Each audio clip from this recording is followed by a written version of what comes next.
আসসালামু আলাইকুম।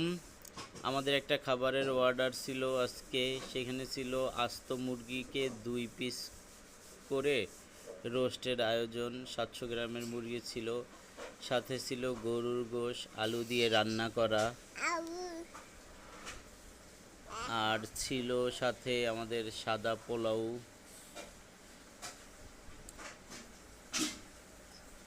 এখানে 20 জনের খাবারের আয়োজন করা হয়েছিল। 20 জনের মতো খাবে, 20 থেকে 25 জন খেতে পারবে। সাথে ছিল সালাদ কুচি করে কাটা।